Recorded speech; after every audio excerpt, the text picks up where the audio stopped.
Oi pessoal, tudo bem? Meu nome é Mariana, eu trabalho com astrologia e eu vim aqui trazer um pouquinho sobre os signos para vocês, porque eu entendo que a partir do momento que tu conhece um pouco do signo da pessoa próxima, de um parente, de um namorado, namorada, o relacionamento se torna melhor, porque você começa a entender que por que aquela pessoa está tendo aquele comportamento, por que ela age dessa forma. E então a astrologia é uma forma de harmonizar, né, das pessoas poderem ter um melhor convívio. Então hoje eu vou trazer um pouquinho do signo de Áries, que é o primeiro signo do zodíaco.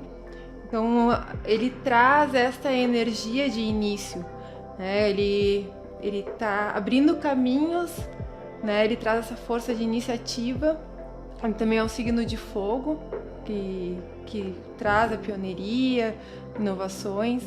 Então esta é uma característica do ariano, né? Ele toma iniciativa, ele não espera pelos outros, ele é independente. Mas o contraponto, vamos dizer assim, é que ele não tem muita paciência, ele é impulsivo muitas vezes, né? Então é positivo ter iniciativa, sim, mas tomar uma atitude sem pensar primeiro direito, os prós e os contras, pode acabar prejudicando essa pessoa de Áries.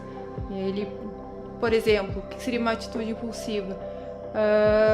Resolvi comprar um carro e ir lá, né, por impulso, comprar aquele carro sem medir antes se vai ter como pagar, né, como vai ser, tem que ser seguro, tem toda a parte de manutenção, e por conta disso ele pode acabar se prejudicando.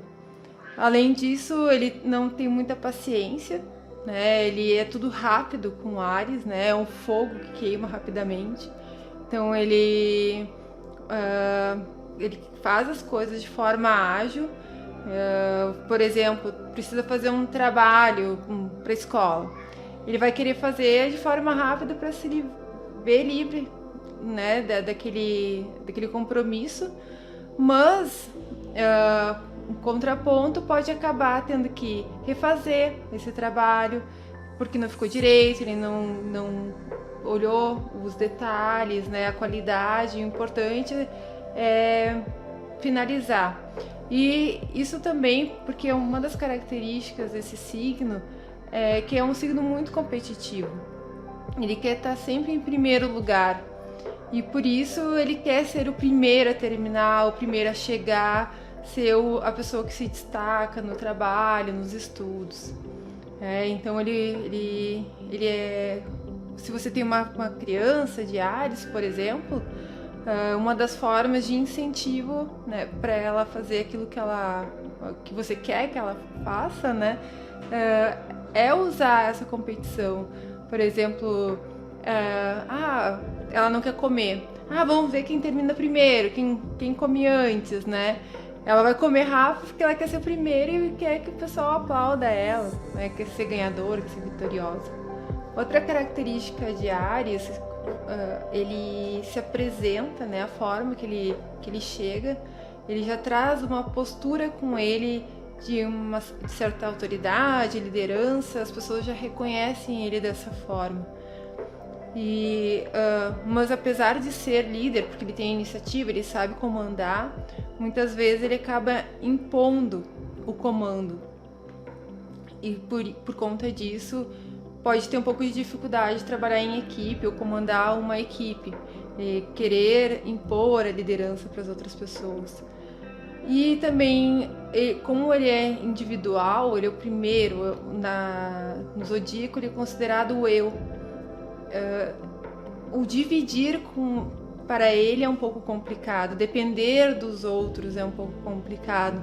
Então, o individualismo acaba sendo forte para esse signo, né? Não depender dos outros, agir sozinho. Então, numa profissão, ele vai procurar, por exemplo, o ariano na questão profissional, ele pode se dar melhor em profissões que ele que ele tem autonomia ou que realmente em cargos de chefia. O poder do ariano também vem através da palavra, além da postura.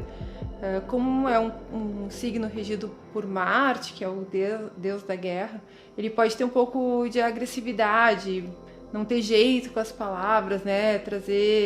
Falar de forma brusca, e também tem um pouquinho de fama de gostar de uma briga de vez em quando. Mas, apesar disso, ele defende os mais fracos. Se ele entende numa situação que houve uma injustiça por alguém que não tinha como se defender, por exemplo, ele vai tomar as dores e vai defender aquela pessoa. Então, ele é resumindo, um signo de iniciativa, impaciente, que normalmente é pioneiro, né? Ele tem muita força, ele tem aquela força do começar, então ele vai ter ideias inovadoras e vai começar, né? Vai colocar em prática, mas ele não tem muita paciência, ele não tem persistência, ele não vai ter paciência de dar continuidade, esperar aqueles resultados. Mas também, como nós não somos apenas um signo, o mapa astral é composto pelos 12 signos que estão em 12 casas. Nós estamos falando só de um signo, que pode estar também na Lua, no Sol, no Ascendente, que acompanha a personalidade. Os outros signos ajudam a equilibrar, né, essa balança da vida. Então, espero que vocês tenham gostado, curtam, compartilhem esse conhecimento e até a próxima!